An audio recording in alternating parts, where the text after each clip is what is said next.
Hey guys, MurderofBirds here. So I've been planning on making this video for a really long time and figured with Volume 4 coming out later this year that it would be the perfect time to start this now. So one of the concepts that I feel that makes RWBY really special are its references.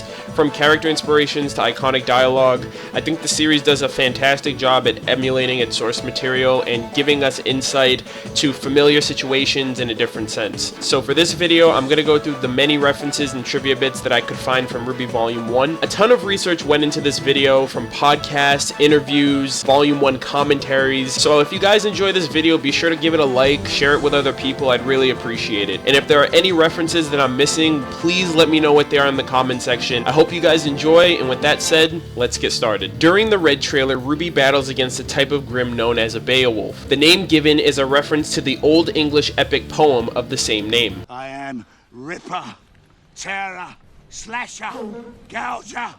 I am the teeth in the darkness, the talons in the night. Mine is strength and lust and power. I am Beowulf! The battle during the Red trailer is also a reference to RWBY's character being inspired by Little Red Riding Hood from the story Little Red Riding Hood and the Big Bad Wolf. Over the river and through the woods to grandmother's house we go. What's that? Smells like a little girl. A little girl wearing a hooded cape.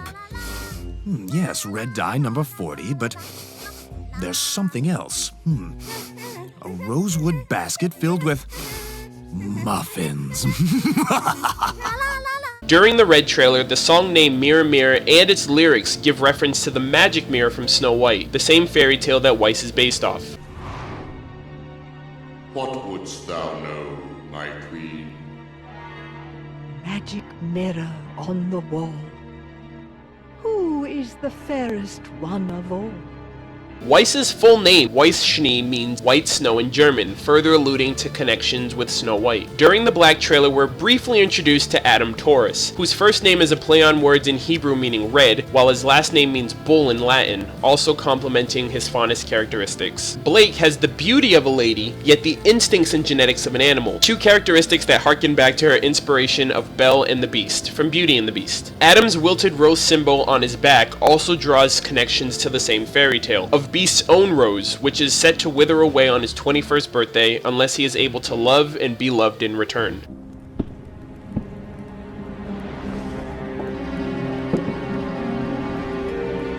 The design of Adam's weapon, Wilton Blush, is based off of the weapon Michael 12 from the anime Garei Zero. The motorcycle Yang is riding during the Yellow trailer is called Bumblebee, a name that is also shared with the shipping name of Blake and Yang. Yang's physical features, primarily her hair, alludes to her character inspiration being Goldilocks from the fairy tale Goldilocks and the Three Bears. And when we get back from our walk, the temperature of the porridge will be just right. Look, it's a house. I bet it's full of delicious food and chairs and beds. Oh no, it's locked. I guess I'll just go back home instead of wandering around the woods unattended, trying to get into other people's houses. Junior's real name, Hei Xiong, means black bear in Chinese. That, along with the alias of Junior, references him to the fairy tale Goldilocks and the Three Bears as the littlest bear. The name Junior calls Yang, "Aren't you a little young to be in this club, Blondie?" is a reference to her voice actress Barbara Dunkelman's Xbox Live gamertag, Blondie. My name is Barbara Dunkelman, and my gamer tag is Blondie. During her interrogation, Yang shows Junior a picture. People say you know everything. Tell me where I could find her and I'll let you go. The picture of the woman that Yang is searching for is the Transient Princess, an original artwork created by RWBY creator Montium on DeviantArt based on Riona from Final Fantasy VIII. The picture was confirmed to be a placeholder for Yang's mother, Raven, later in the series. Yang's long blonde hair, fiery aura, and eye color change is a reference to the Super Saiyan state in the anime and manga series Dragon Ball.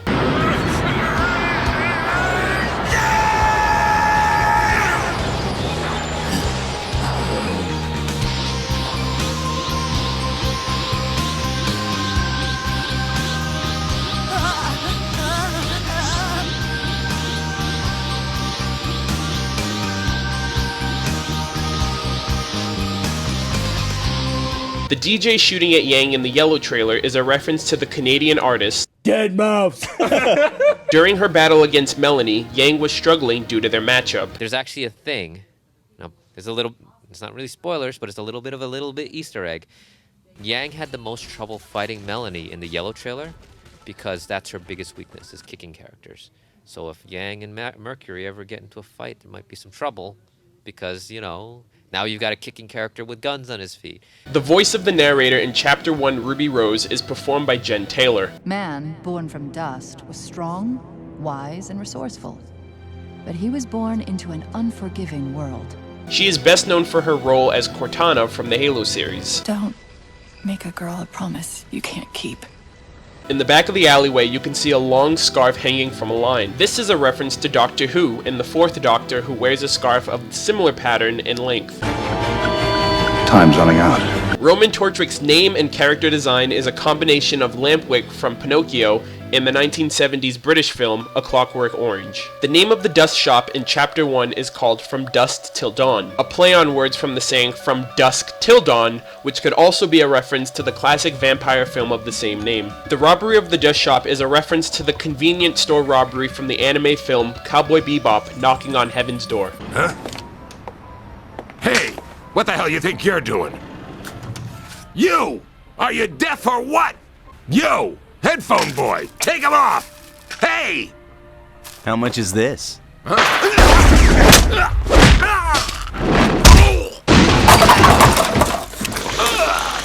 On the back of the magazine Ruby is reading, you can see the Schnee Dust Company Snowflake logo and slogan which reads, "The finest of them all," another reference to Weiss's connection to Snow White. On the bookshelf in the back of the shop, you can see a white magazine titled Truth. This is a reference to a character in Full Metal Alchemist with the same name and look. Hello.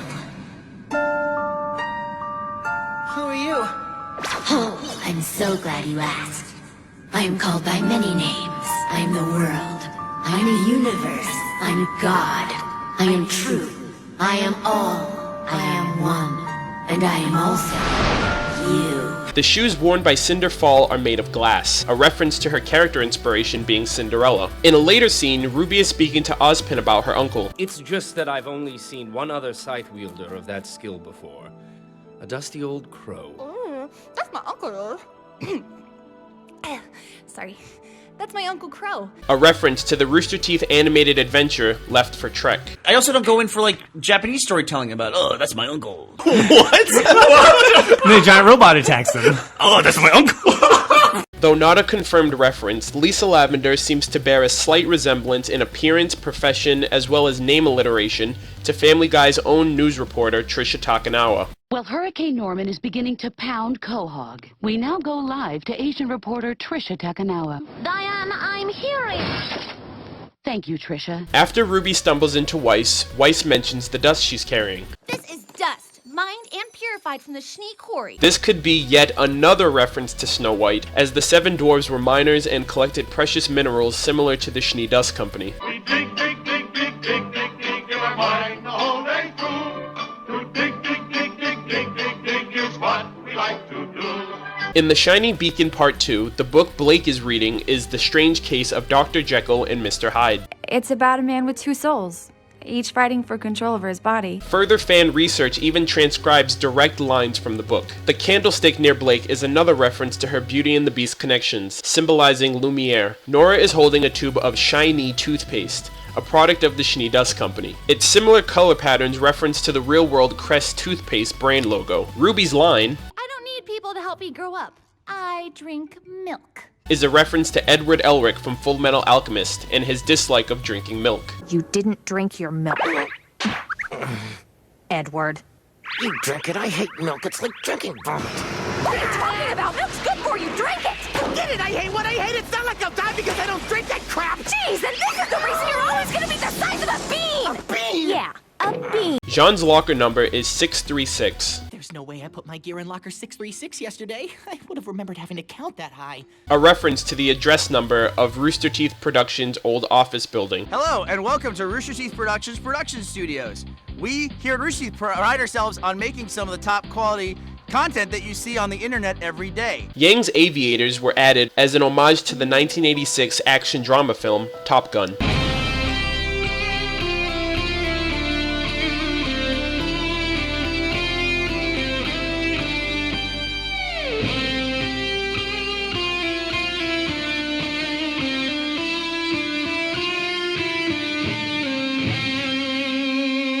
Chapter 6 and 7 of the Emerald Forest is a reference to the 1985 film of the same title. Yang's first Grimm encounter is of 2 Ursa Grimm. Ruby, is that you? Nope.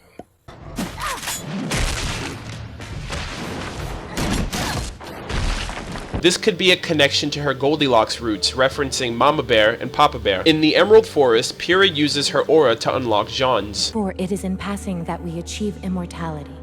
Through this, we become a paragon of virtue and glory to rise above all, infinite in distance and unbound by death. I release your soul, and by my shoulder protect thee. I used my aura to unlock yours. This could be a reference to Hunter x Hunter, where Wing-san does the exact same thing for Gon and Killua. 要するにびっくりさせて目覚めさせるわけですからね。眠っている体に喝を入れて天を起こしやすい状態にする。眠っているとは体内にある小孔という穴が閉じきっていて、オーラがうまく巡っていない状態のこと。そこで、私のオーラを君たちの体内に一気に送ることで、小孔をこじ開けます。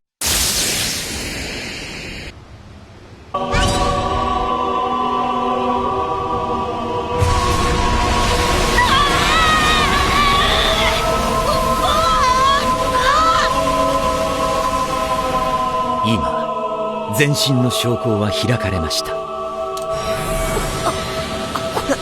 これは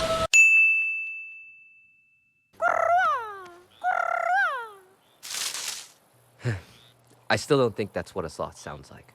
Let's find out what a sloth actually sounds like.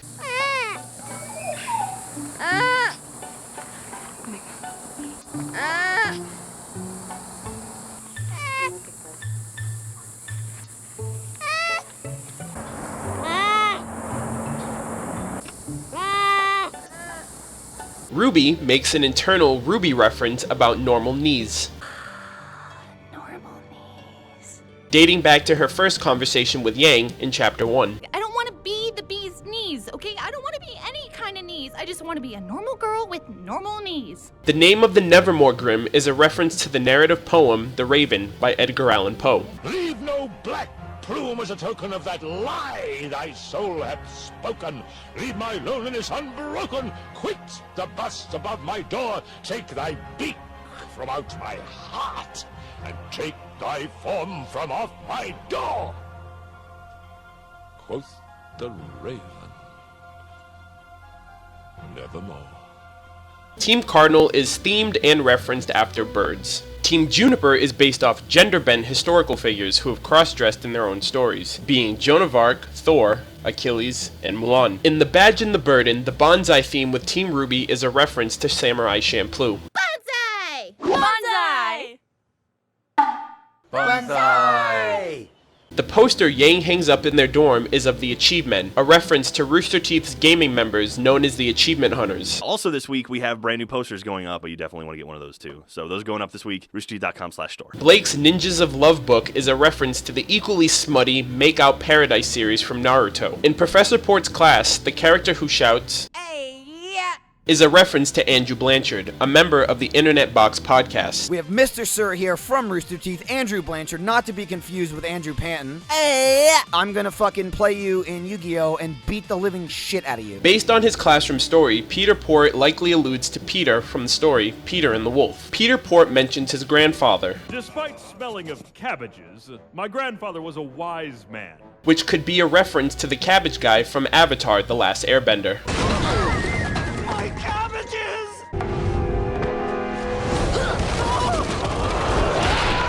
My cabbages! My cabbages!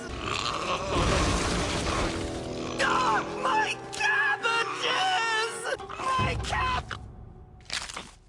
Oh, forget it! In The Badge and the Burden Part 2, the Borbatusk uses a spin attack against Weiss,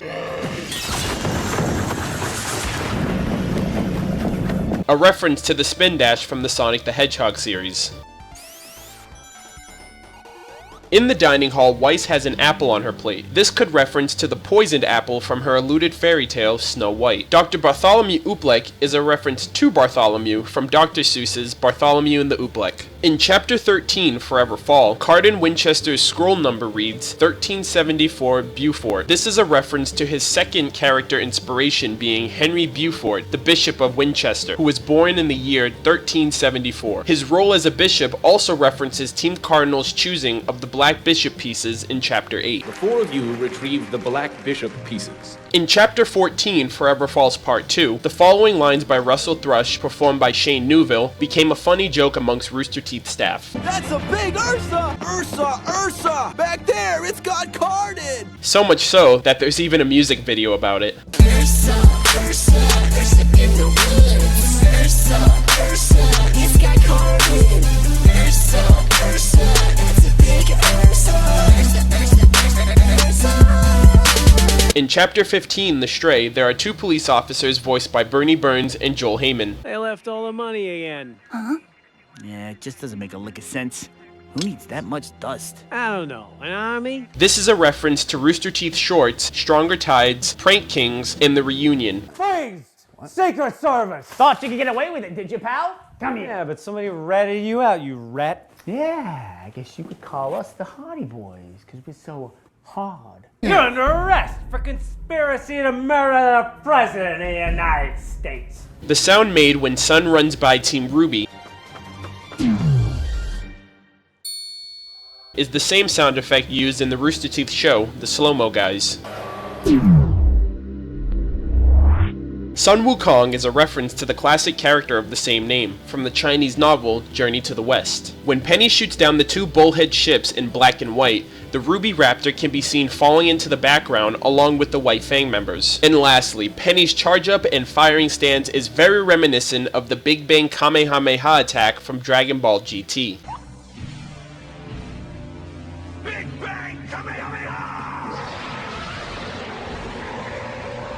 I hope you guys enjoyed these RWBY Volume 1 reference and trivia bits. Leave me your thoughts in the comment section, and know that I'll be doing these videos for Volume 2 and 3, hopefully before Volume 4 comes out. Thanks for watching, guys, and I'll hope to see you soon. Take care.